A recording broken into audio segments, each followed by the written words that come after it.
Hi everyone. జై జనసేన గోపాలకృష్ణ లాక్స్కి తిరిగి స్వాగతం. అమరావతి రాజధాని కోసం ఆంధ్రప్రదేశ్ రాష్ట్ర ప్రభుత్వం తీసుకున్న నిర్ణయం రెండో విడత భూసేకరణకు బ్రేక్ పడింది. రీసెంట్ గా నిర్వహించిన కేబినెట్ మీటింగ్ లో ఈ అంశంపై జరిగిన చర్చల్లో కూటమి భాగస్వామ్య పక్షం ప్రధానంగా విభేదించడమే కారణంగా తెలియవస్తోంది. కేబినెట్ మీటింగ్ లో పాల్గొన్న జనసేన మంత్రులు ఉప ముఖ్యమంత్రి పవన్ కళ్యాణ్ గారు అలాగే నాదెండ్ల మనోహర్ గారు ఈ నిర్ణయంపై తమ అభ్యంతరాలను వ్యక్తం చేయడంతో రెండో విడత భూసేకరణ అన్నది మంత్రివర్గ ఆమోదం పొందలేకపోయింది.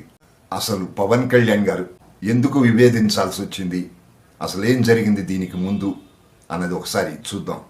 ఈ కూటమి ప్రభుత్వం ఏర్పడిన తర్వాత ప్రతి నెల 2 సార్లు కేబినెట్ మీటింగ్ జరుగుతోంది. చూడండి ఫ్రెండ్స్, కూటమి రాజకీయ పార్టీల మధ్య క్షేత్రస్థాయిలోనే కుమ్ములాట్లు ఉన్నాయని ఇన్నాళ్ళు మనం అనుకున్నాం. ప్రభుత్వ స్థాయిలో ఎప్పుడూ బయటపడలేదు, సర్దుకుపోతున్నారు కదా అనుకున్నాం. కానీ ఈ మంత్రివర్గంలో కూడా విభేదాలు ఉన్నాయని ఈ కేబినెట్ మీటింగ్ లో బయటపడింది. అన్ని విషయాల్లోనూ కాదనుకోండి, ఒక రాజధానికి రెండోసారి భూసేకరణ విషయంపై మాత్రమే సంవత్సరం పైగా ఎన్నో కేబినెట్ సమావేశాలు నిర్వహించిన ఏ రోజు ఆ సమావేశంలోని ఎజెండాను తిరస్కరించలేదు, విభేదించలేదు పవన్ కళ్యాణ్ గారు. కానీ రీసెంట్ గా జరిగిన కేబినెట్ మీటింగ్ లో అమరావతి రాజధాని కోసం రెండవ విడత భూసేకరణ విషయంపై విభేదించడం జరిగింది.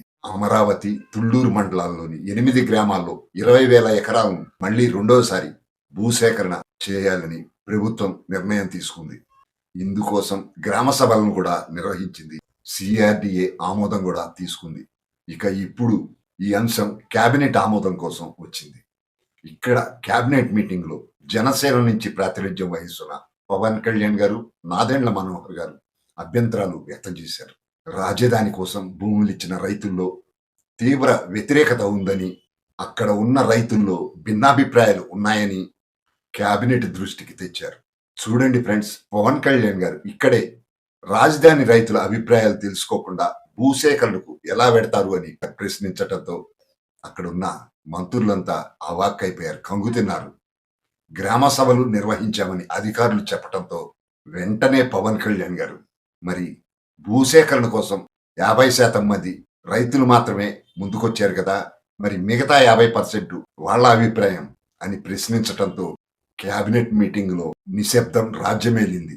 రైతుల అభిప్రాయాలు తెలుసుకోకుండా రెండో విడత భూసేకరణకు ముందుకు వెడితే ప్రతిపక్ష వైసీపీకి అస్త్రం ఇచ్చిన వాళ్ళం అవుతామని, అంత అవసరమే ఉందని నాదెండ్ల మనోహర్ గారు కూడా గట్టిగా వాదించారట. ఇప్పటికీ మొదటి విడత భూములు ఇచ్చిన రైతుల సమస్యలు పరిష్కరించనే లేదు. ప్రభుత్వం అధికారంలోకి వచ్చి కూడా 13 నెలలు కావస్తోంది.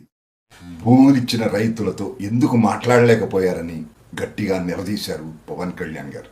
ఇలా పవన్ కళ్యాణ్ గారు నిలదీశారు అంటే ఆ సమస్య తీవ్రతను మనం అర్థం చేసుకోవచ్చు.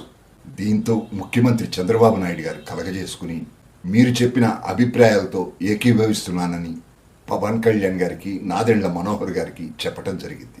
కొత్తగా భూమి సమీకరిస్తానంటే రైతులు ఇవ్వనంటే ఎలా అని ప్రశ్నించారు చంద్రబాబు నాయుడు గారు. అందుకే వాళ్ళను ఒప్పించాలని కోరుతున్నట్టుగా పవన్ కళ్యాణ్ గారికి చెప్పారు చంద్రబాబు నాయుడు గారు. దీంతో ఏముంది, రాజధాని అమరావతి కోసం రెండవ విడత భూ సమీకరణ అంశాన్ని మంత్రివర్గం ఆమోదించకుండా విభేదించింది.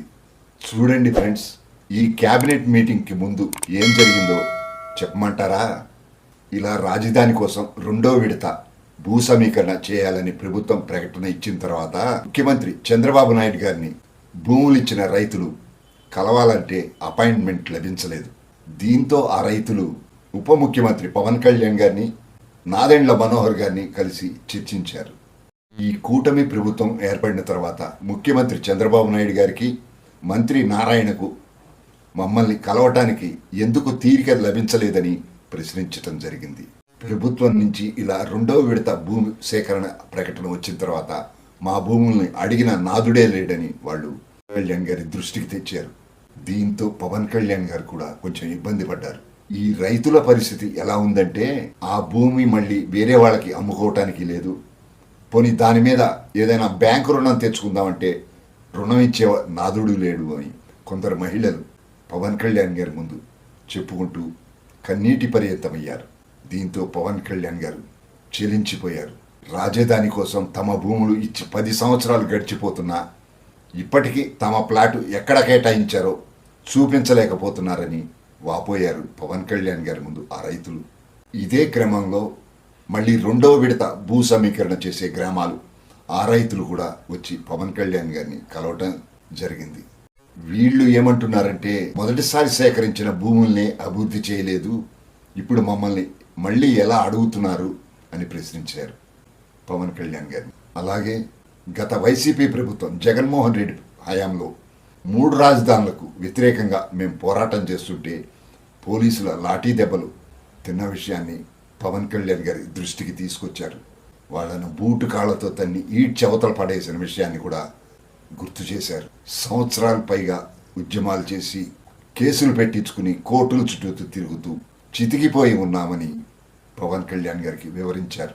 అధికారంలోకి వచ్చిన తర్వాత రాజధానికి భూములు ఇచ్చిన అందరి రైతులతో కాకపోయినా కనీసం ఒక 100 మందితోనైనా కలిసి మాట్లాడే ఒక గంట సమయం ముఖ్యమంత్రికి లేదా అంటూ ప్రశ్నించారు.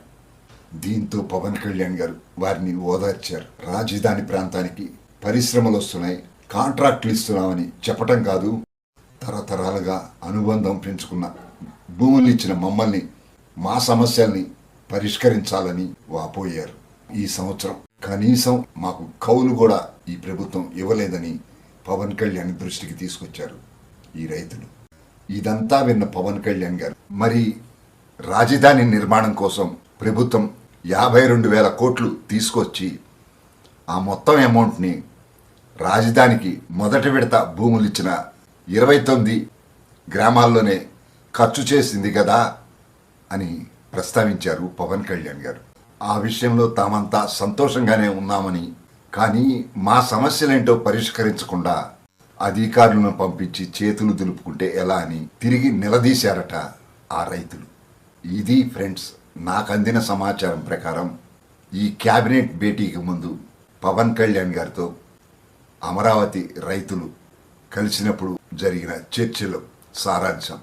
అందుకని పవన్ కళ్యాణ్ గారు ఆ అమరావతి రైతుల ఆవేదనను అర్థం చేసుకుని క్యాబినెట్లో ఆ అంశం చర్చకు వచ్చినప్పుడు విభేదించారు. అది కారణం.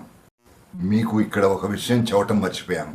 పవన్ కళ్యాణ్ గారితో ఆ రైతులు భేటీ అయిన అనంతరం వెళ్ళిపోతూ ఆగ్రహంతో తమ ఆగ్రహాన్ని ఆపుకోలేక ఆ రైతులు వైసీపీకి వ్యతిరేకంగా పోరాటం చేసిన ఆ ప్రాంతం నుంచే మళ్ళీ ఈ కూటమి ప్రభుత్వం పతనం కాకుండా చూసుకోవాల్సిన బాధ్యత కూడా ఉందని హెచ్చరించి మరీ వెళ్ళారని నాకు అందిన సమాచారం.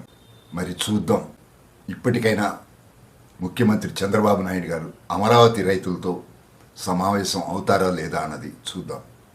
ఫ్రెండ్స్, మీలో ఎవరైనా లేదా మీ దగ్గర వాళ్ళు ఈ రాజధాని ప్రాంతాల్లో భూములుండి అక్కడి రైతులు ఏమనుకుంటున్నారు ఈ భూసేకరణ గురించి, మీ అభిప్రాయాన్ని కామెంట్గా రాయండి.